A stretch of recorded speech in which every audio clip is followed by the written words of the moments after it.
acordo com decisão da juíza Célia Smith da 6ª Vara Cível Privativa de Concordata e Falência, a Guararapes terá o prazo de 2 anos para pagar as dívidas da empresa junto aos bancos e fornecedores, com juros de 12% ao ano sem correção.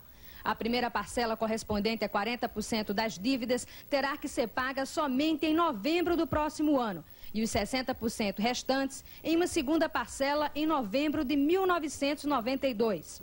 Segundo o levantamento apresentado no processo, os maiores credores da Guararapes são a Caixa Econômica Federal, o Banco Sudameris e o BDRN.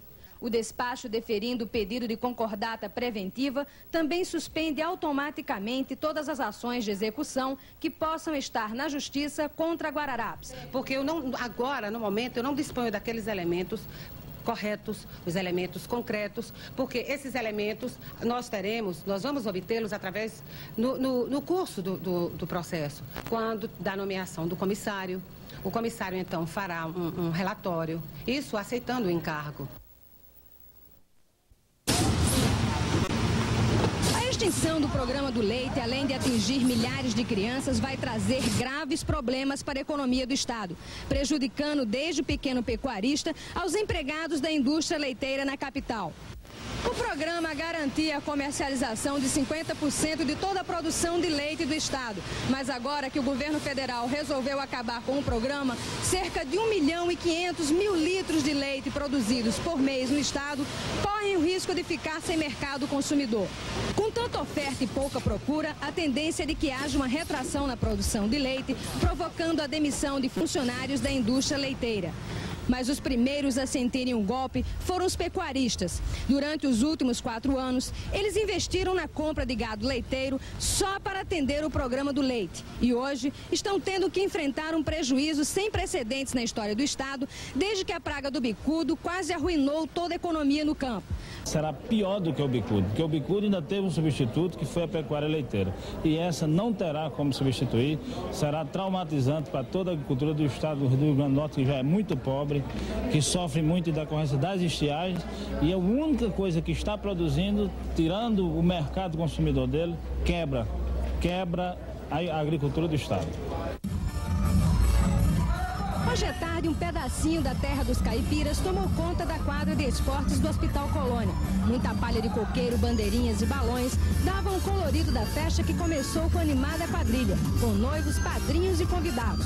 Os caipiras dançavam sem sair do compasso e nem mesmo o calor que fazia no salão tirou o ânimo dos pares. O negócio era se divertir agarradinho e no balanço do forró, que só parou por alguns minutos para dar lugar aos comes e bebes, com muita canjica e picolé à vontade para matar a sede.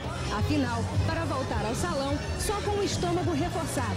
E se não existia homem suficiente para dançar, isso não foi problema. Faltou um homem para bupar, aí teve que ir colocar eu no lugar do homem. Bom, agora que o casório foi consumado, nós vamos tentar saber com a Zélia e com o Antônio aonde vai ser a lua de mel, porque na verdade eles são namorados mesmo, né? Zélia, onde é que vai ser a lua de mel? Vai ser aqui mesmo no Hospital Colônia João Machado. Estou satisfeito com ela e vou me casar com ela. Mas não foram só os internos do Hospital Colônia que tiveram uma tarde caipira. Os velhinhos do abrigo Juvino Barreto também fizeram o chão da quadra chiar com o passo arrastado do forró. Vitalidade foi o que não faltou. No salão, eles davam um show que lembrava até as festas do interior nos velhos tempos. Tô satisfeito com essa dama aqui, eu danço até de manhã.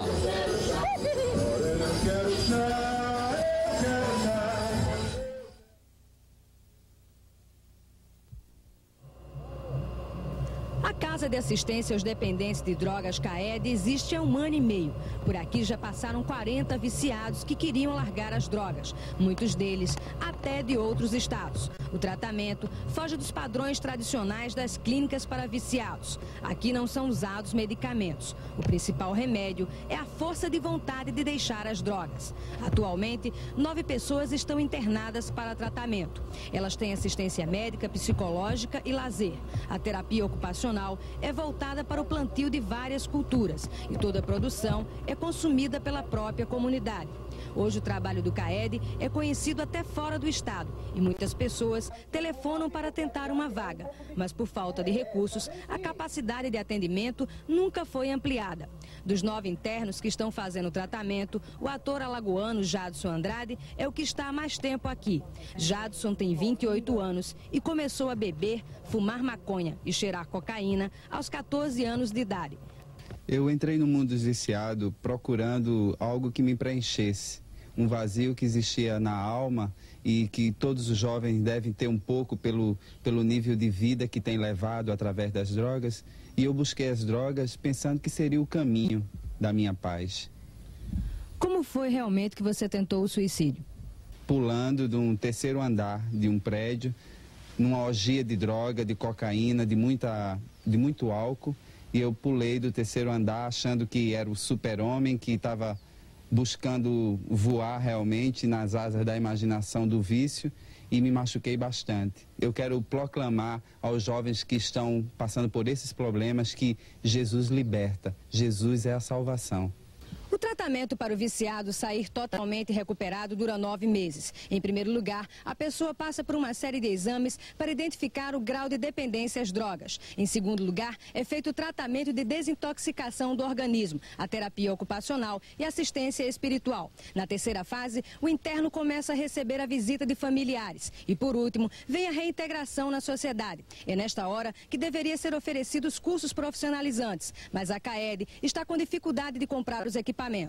As pessoas podem cooperar da seguinte maneira, fazendo uma visita, porque nós estamos encontrando também a dificuldade dessas pessoas chegarem até aqui, porque a gente divulga o trabalho e as pessoas acham bonito, acham louvável, acham maravilhoso, mas não conhecem o conteúdo do trabalho. 1935 era o ano escolhido pelos comunistas para começar a caminhada rumo ao poder. Prestes havia retornado ao Brasil depois de vários anos na União Soviética e foi informado que as condições eram favoráveis a uma revolução. A revolução só deveria começar quando o PCB desse ordem, mas Natal ignorou essa recomendação do partido. A dispensa de sargentos e cabos do Exército e a tentativa do governo de abafar movimentos populares acabou sendo estopim para a chamada intentona comunista aqui no Rio Grande do Norte.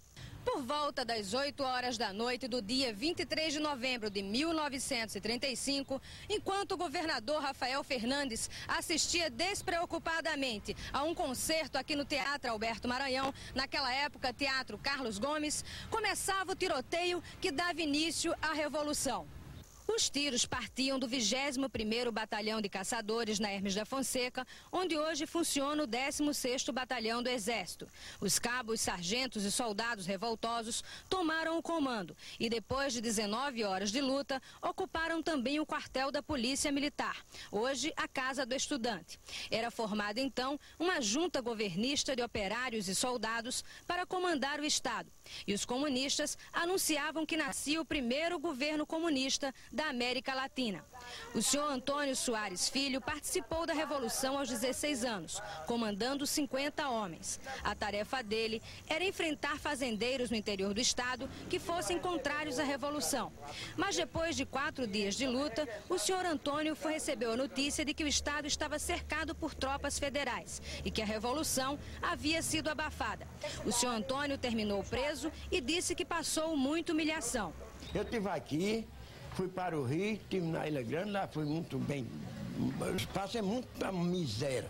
Andamos nu, fomos rapado a cabeça e passei muita fome, mas que eu nunca apanhei. Mas o senhor sofreu muita humilhação depois de ser preso? Todos nós sofremos. Lá não tinha esse negócio de dizer, você é um deputado, você é um aviador, você é um doutor. Lá sofria todo mundo. O senhor João Maria Furtado, que assistiu toda a Revolução, acha que hoje não existe possibilidade de uma nova revolta. Nem comunista, nem direitista, principalmente. Era o que podia acontecer. Porque hoje nós sabemos que o Exército brasileiro está muito mal satisfeito com a atuação do presidente Collor. Mas não há possibilidade de um golpe militar no Brasil. O conjunto Parque dos Coqueiros tem 1.088 casas que já estão prontas para serem habitadas. Mas para comprar uma delas hoje, é preciso ganhar no mínimo 195 mil cruzeiros por mês. Segundo cálculos da própria Coab, a renda mínima exigida subiu mais de 57% nos últimos 7 meses. E como esse mesmo percentual não foi repassado para o salário dos trabalhadores, muitas pessoas inscritas no lançamento do conjunto hoje já não podem mais comprar uma casa. Altina da Costa, que trabalha numa transportadora, é uma dessas pessoas. Quando ela se inscreveu para financiar a casa, o salário que ganhava era até mais alto do que o mínimo exigido. A Altina diz que está decepcionada, porque quando o governador José Agripino assumiu, ele disse que iria baixar o valor da renda mínima exigida. E hoje a realidade é outra. Foi promessas do governo atual. José Agripino prometeu que iria baixar a renda, a renda para entregar as casas, mas ao contrário, agora foi subir. Totalmente ficou superior o valor. O diretor-presidente da Coab disse que não sabe quantas pessoas inscritas no lançamento do conjunto hoje estão de fora porque a renda não dá. A Caixa Econômica se sensibilizou a isso e, por instrução do próprio superintendente regional, o doutor André Luciano, ela está flexibilizando um pouco essa exigência da renda. Ela está exigindo a comprovação num percentual de 70%, enquanto os outros 30% ela considera uma declaração, ou seja, a renda informal. O natalense que passou os primeiros meses do ano sentindo calor está sendo obrigado a conviver este mês com uma temperatura bem mais amena. À noite, chega a fazer frio. Essa queda na temperatura tem provocado o crescimento de doenças típicas da época do ano mais fria. As crianças são as que mais sofrem, principalmente as que moram nas favelas da cidade e não dormem bem agasalhadas. Muitas delas acabam ficando gripadas e, quando não são tomados os primeiros cuidados, a gripe pode virar uma pneumonia. No Hospital Infantil Varela Santiago, só este mês, 60 crianças estão internadas com doenças causadas pela queda da temperatura. Os casos de doenças provocadas pelo frio têm aumentado tanto nos últimos dias que só hoje à tarde, aqui no ambulatório do Hospital Valfredo Gugel, em menos de 3 horas, 5 crianças foram atendidas com crise de asma e encaminhadas para internamento. Então isso realmente é muito próprio da queda de temperatura e das crianças que têm uma resposta alérgica ao quadro. As principais doenças causadas pelo frio, os sintomas e os cuidados que devem ser tomados para evitá-las são os seguintes. A asma. A criança apresenta tosse seca e dificuldade para respirar. Para evitá-la, os pais devem agasalhar bem a criança antes de dormir, evitar ambientes com carpete e poeira. Pneumonia. Os sintomas são a febre alta, tosse cheia, falta de apetite e moleza no corpo. Para evitá-la, as crianças devem vestir roupas mais agasalhadas, não se expor à chuva e se alimentar bem. Bronquite infecciosa. Os sintomas são os mesmos da pneumonia, só que com uma tosse mais acentuada. E para evitá-la, os pais não devem colocar a criança para dormir em ambiente com janelas abertas. A gente procurar orientar as famílias para, nos primeiros sintomas, procurar logo o médico para que ele possa tomar medidas que vão evitar o desenvolvimento da doença. Faltando 12 dias para a eleição, os trabalhos no TRE seguem ritmo acelerado. Esta tarde, as caixas com os 6.000 boletins de urna e 1.600.000 cédulas eleitorais que serão utilizadas no segundo turno chegaram ao TRE. As novas cédulas e boletins de urnas vão ficar guardados aqui no almoxarifado do TRE. Amanhã começa a distribuição deste material para as 4 zonas eleitorais da capital e na próxima segunda-feira para 64 zonas no interior do estado. As 209 urnas da primeira zona da capital foram lacradas hoje na presença do juiz Fernando Lemos, que rubricou uma por uma.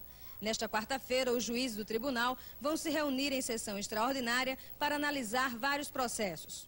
São representações de direito de resposta. São 2 representações do senador José Agripino, 2 representações do governador Geraldo José de Mello, uma representação do senador Lavoisier Maia, uma representação dos familiares do governador, um pedido de providência da Unidade Popular. Às 11 horas da manhã já era grande a movimentação no saguão do aeroporto. Muita gente aguardava o governador eleito do Rio de Janeiro, Leonel Brizola. Brizola chegou a 13h e foi recebido pelo senador Lavoisier Maia, lideranças políticas do PDT e PMDB e a prefeita Vilma Maia. Descontraído, Brizola tomou o chimarrão oferecido pelos conterrâneos do Centro de Tradições Gaúchas no estado. Em seguida, disse como o PDT está vendo a campanha no Rio Grande do Norte e fez severas críticas ao governo Collor. A inflação está aí retornando forte. O chamado Plano Collor já se transformou no plano cruzado do pós-eleitoral. Com esse tarifaço, com esse aumento dos combustíveis, o Plano Collor está se transformando no plano cruzado que começou a decair, a estourar logo após as eleições. Do aeroporto, Brizola seguiu para Anísia Floresta, onde a direção do PDT ofereceu um almoço. A deputada federal eleita pelo Rio de Janeiro, Regina Gordilho, também veio ao Rio Grande do Norte e falou sobre a situação política do país. Eu acho que o sofrimento do povo já foi suficiente para que ele não se deixe mais uma vez se envolver por promessas, por estratégias de mentira, e principalmente o nordestino, que sempre teve a sua miséria como curral eleitoral. Veja que o prosseguimento nessa conduta de vender o seu voto atrás de promessa ou atrás de qualquer proveito imediato servirá uma morte maior para o povo, para o Brasil, para a dignidade, para a política.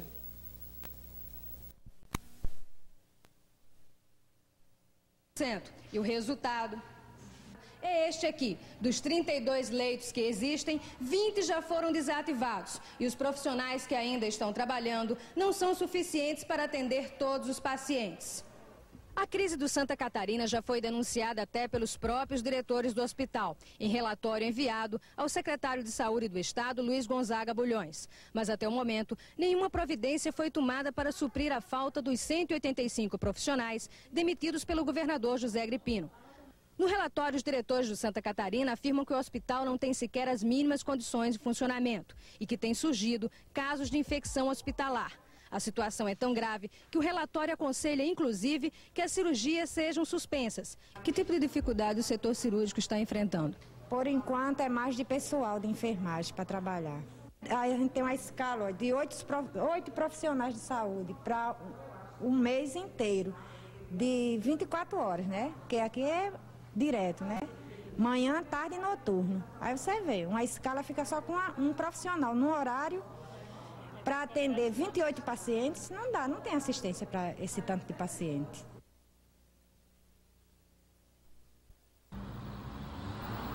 Por causa da greve, cerca de 1.000 pessoas estão deixando de ser atendidas por dia.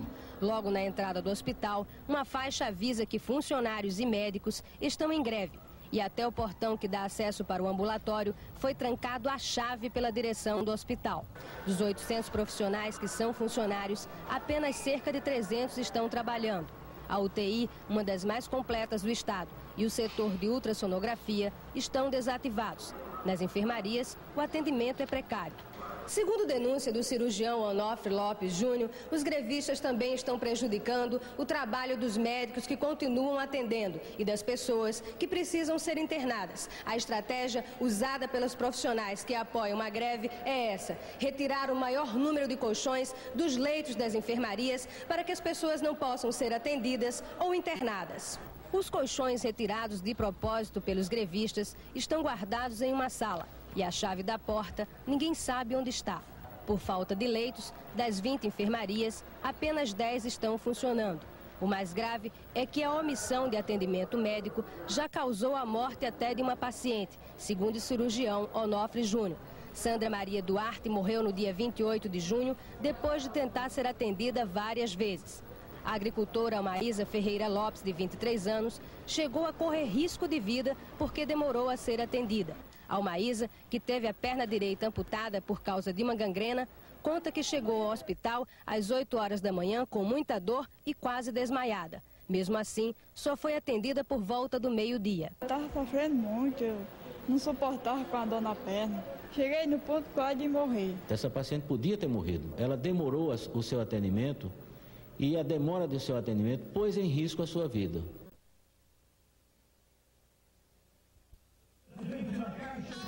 O ministro chegou ao Palácio Potengi por volta de 1h da tarde, acompanhado do governador José Agripino.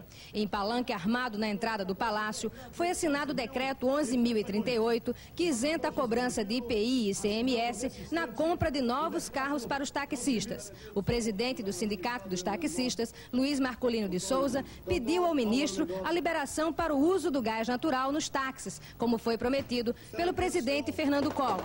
Já embaixo do palanque, os funcionários do Banco do Estado da Paraíba, que também foi liquidado em 20 de setembro, pediam a reabertura do banco. É tudo que nós queremos de todas as autoridades econômicas desse país, políticas desse país, que se unam a essa força imensa que é a reabertura dos bancos estaduais fechados.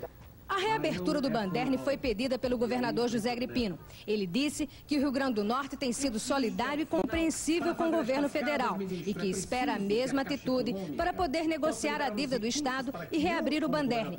Mas o ministro desceu o palanque sem dar uma resposta sobre a reabertura do banco. Nós estamos estudando os problemas do Nordeste como um todo e vamos conversar hoje com o governador sobre isso. É atitude política ou atitude técnica que o senhor acha? Cheguei aqui, governador. O senhor vai anunciar a revogação do decreto 20 também? Não. Do Palácio Potengi, o ministro Marcílio Marques Moreira veio aqui para a residência do governador José Agripino, onde almoçou e neste momento está reunido a portas fechadas com os governadores do Nordeste. Os governadores querem uma chance para renegociar a dívida dos estados junto à Caixa Econômica Federal e o BNDES, além da revogação do decreto número 20, que obriga os estados a dar 30% do valor de todos os financiamentos conseguidos com o governo federal como contrapartida. A reunião durou cerca de 1 hora e a expectativa dos governadores era que dessa conversa saísse uma resposta concreta para solucionar a dívida dos estados nordestinos, que chega a 920 bilhões de cruzeiros. Os governadores do Piauí, Rio Grande do Norte e Paraíba também esperavam ansiosos por um sinal verde para reabrir os bancos desses estados. Mas no final da reunião, o ministro frustrou as expectativas e saiu apressado por uma porta lateral, sem falar com os jornalistas.